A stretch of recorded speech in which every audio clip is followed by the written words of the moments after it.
Oke, assalamualaikum warahmatullahi wabarakatuh. Kembali lagi di Raffi Teknik Channel, gudangnya berbagi dan juga belajar. Oke guys, gimana kabarnya? Semoga sehat selalu ya dan selalu berikan rezeki yang banyak oleh Allah Subhanahu wa Ta'ala. Oke guys, pada siang hari ini saya akan sharing bagaimana cara menggunakan motor bebek ya, atau motor dengan kopling semi otomatis. Oke, sebelum lanjut, ada baiknya kawan-kawan yang belum subscribe atau baru lihat channel ini agar bisa subscribe dulu dan jangan lupa untuk di share ya guys. Oke, oke, kita lanjut aja langsung ke motornya ya, biar kita tahu cara kerjanya. Oke, untuk motornya ini ya guys, Honda Revo 110. Jadi ini motor semi otomatis ya guys. Kenapa bisa semi otomatis? Karena dia kopling dan gigi menjadi satu di pedal ya. Jadi kalau mau ngopling dia sekaligus masukin gigi guys, gitu. Nah jadi dia kalau misalnya masukin gigi udah sekaligus ngopling guys. Jadi kalau misalnya kalian nginjek pedalnya nih, itu kan nanti pasti kerasa kayak neken sesuatu gitu ya, kayak neken per. Nah jadi dia kayak gitu guys sistemnya. Oke, kita coba deketin motornya guys.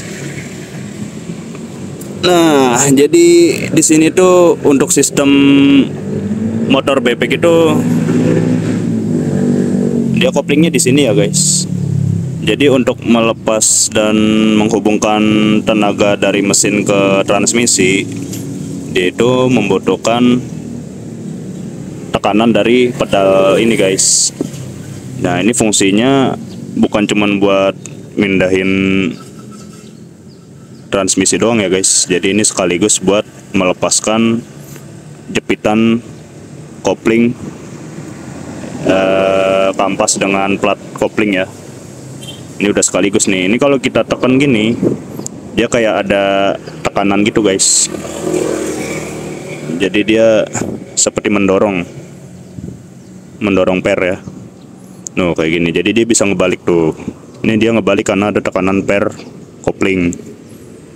Jadi ini ngelepas gigitan kampas kopling dengan plat kopling guys, seperti itu.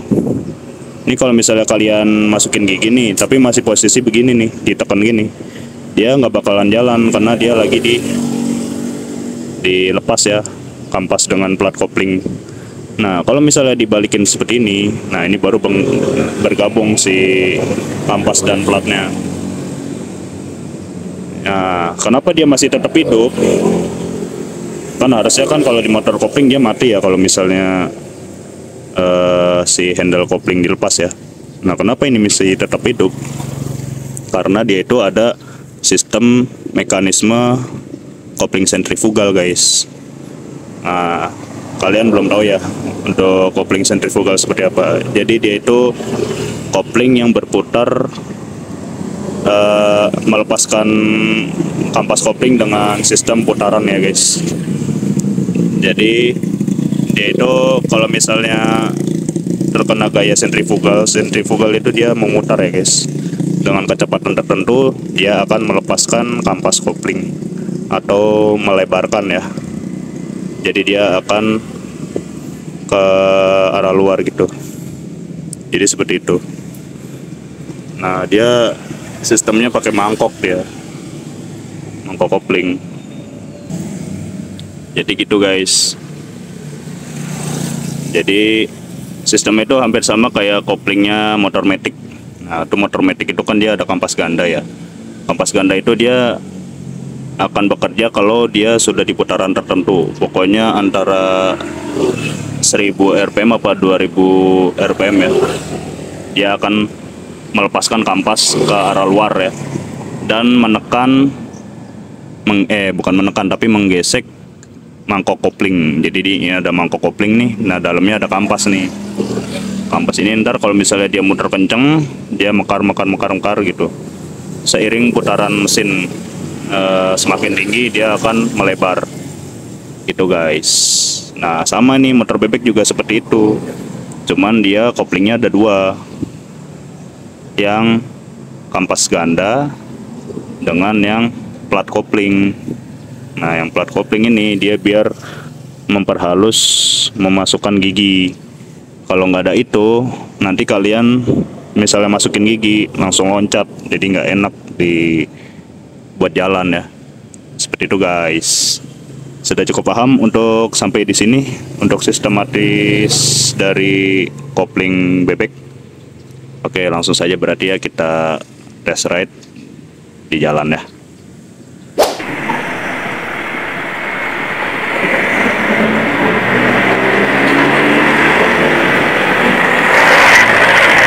Oke guys, kita langsung jalan ya.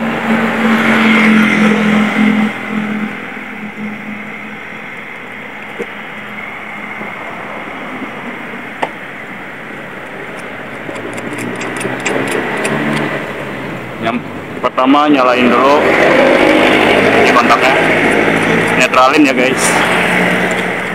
Nah, setelah dinetralin baru nyalain starternya seperti ini. Oke, sudah nyala. Pastikan posisi motor dalam keadaan stabil seperti ini, tidak mati kalau tidak digas. Oke, setelah itu kalian bisa masukkan gigi kalian guys, seperti ini. Masukkan perlahan sampai dalam ya. Nah, seperti ini. Nih, ini kalau dalam posisi masih nekan gini guys, dia nggak mau jalan nih, walaupun kita gas ya.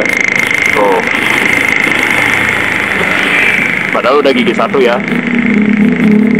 Nah, ini kalau kita lepas perlahan-lahan, halus. Tuh. Beda hal kalau misalnya kita langsung masukin gigi. Nih, kita netralin lagi ya. Kita masukin gigi, terus langsung lepas, biasanya agak nggak enak. Jadi kalau bisa perlahan-lahan. Jadi masukin kencang boleh, tapi lepasnya perlahan. Oke, seperti ini. Nah, ini dia tidak akan mati. Maaf ya guys, tadi ada ambulan. Agak iklan sedikit. Nah, ini dia tidak akan mati nih, padahal udah masuk gigi ya, gigi satu. Itu karena tadi ada kopling sentrifugalnya atau kopling ganda ya. Nah, setelah itu kita bisa gas guys. Jadi gasnya pelan-pelan ya, karena ini gigi satu, torsinya lebih gede karena torsi awal ya. Jadi pelan-pelan, perlahan-lahan aja. Nah, sampai dia jalan seperti ini. Nah, seperti itu ya. Kalau mesinnya sudah teriak, berarti minta masukin gigi. Masukin aja ke depan lagi. Nah, seperti itu. Lalu lepas perlahan-lahan supaya nggak loncat. Nah, seperti itu guys.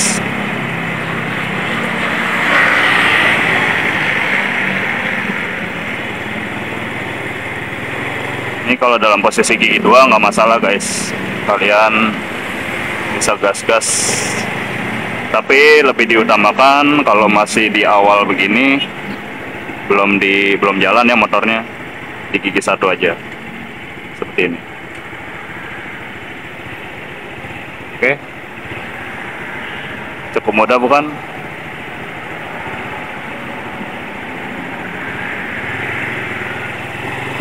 Oke, kita coba muter balik ya, karena di sini nggak enak.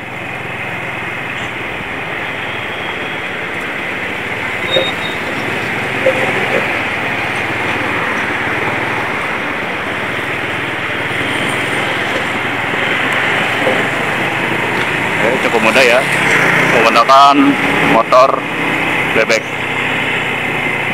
Nah, ini kalau posisi gigi dua dia udah teriak lagi, tambahin lagi guys. Nah, seperti itu, lepas perlahan-lahan, baru digas perlahan-lahan juga. Cukup mudah kan? Mudah lah, pasti kalian bisa. Ini berbeda dengan motor kopling ya, hampir mirip, cuman dia bedanya nggak mati guys. Kalau motor kopling kalian misalnya lepasnya terlalu cepat, dia mati. Kalau ini walaupun cepat juga nggak mati ya. Misalnya seperti ini guys. Nih, lagi posisi berhenti gini, netral. Kalian masukin gigi cepat juga nggak masalah. Nih, kayak gini. Tuh ya. Kita masukin lagi. Dia nggak akan mati, karena dia sistemnya otomatis sentrifugal. Oke, kita maju lagi.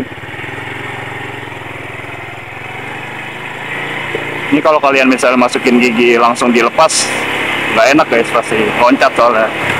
Tuh, kayak gitu. Jadi kalau bisa perlahan-lahan ya, supaya kalian berkendaranya juga nyaman. Kalau misalnya boncengin orang juga nyaman juga. Tuh ya, kan enak. Kalau untuk motor matic kan dia mah cuma ngegas doang ya, jadi ya cukup mudah. Kalau ini dia harus agak mellow dikit lah, jadi harus agak halus guys. Oke, seperti itu ya. Cukup mudah kan? Mudah lah, pasti kalian bisa. Tinggal gimana kalian mainin gas sama pedal transmisinya aja kok. Pasti lama-kelamaan bisa. Oke, kita coba berhenti lagi. Seperti itu guys. Ini cuma nyampe gigi 4 ya kalau untuk motor bebek. Karena ya ini kan cc-nya kecil. Nggak mungkin juga kan ngebut-ngebut. Ini juga nggak mungkin nyampe 160 ini. Kalau motor balap mungkin iya. Cukup paham ya guys. Kita coba lagi. Kita jalan-jalan lagi ke depan.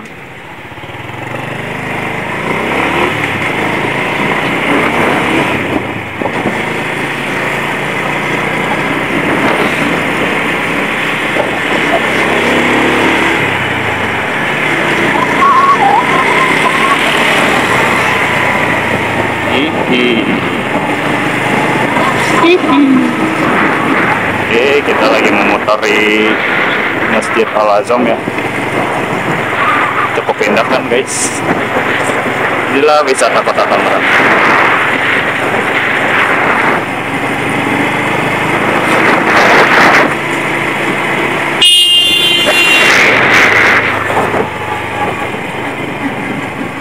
Nah, apa tuh mobil? Tidak jelas.